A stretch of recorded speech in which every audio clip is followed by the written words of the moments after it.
What's up, everyone? Welcome to the Power Play with CJ. I just want to focus in on the Montreal Canadiens re-signing Montoya to a 2-year deal worth an average of $1 million per season. I really like this deal.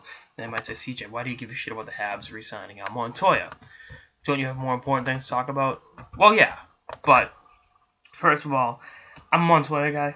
Most of you guys know that. I've been in his corner since he was at Michigan.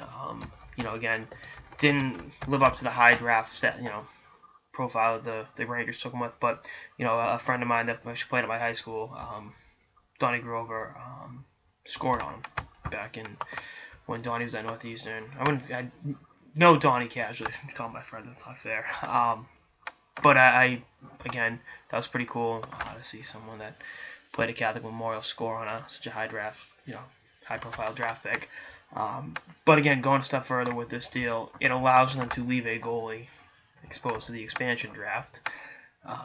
Obviously, I don't think they wanted to leave Carey Price exposed. I'll have to get back to you on that, but I for some reason I think Carey Price is the guy they wanted to keep around. They want to keep around. I think it's nothing out of the ordinary. And the other thing is, there really is no goalie of the future in this pipeline.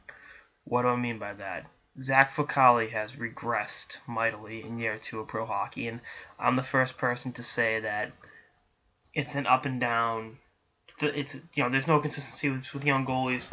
You got to kind of take your lumps with them, but I mean he's got a 269 goals against average in the East Coast League right now.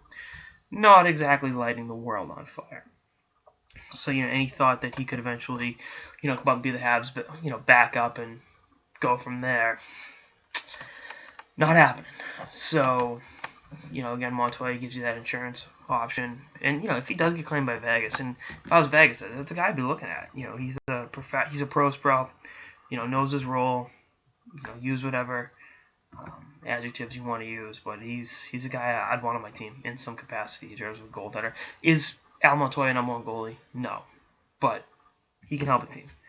And I thought he was very good in spots last year for Florida with, when Luongo had to miss time. So, again, we'll see what happens. But I think this is a win-win. If he does get claimed by Vegas in the expansion draft, oh well. If he doesn't, then there's your backup for the next 2 years. You can let Fucale take his lumps. I'm not pulling the plug on Fucale. He just hasn't developed the way they thought he was going to in Montreal. And again, he's 21 years old. Most goalies don't really break through until they're 25, 26.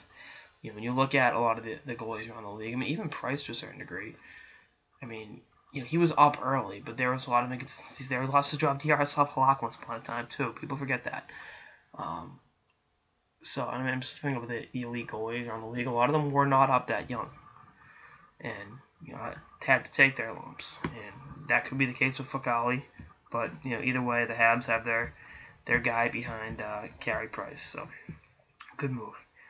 Anyway, that's all I got in this episode of the Power Play with CJ. Stay tuned for more episodes throughout the season and beyond. Later, guys.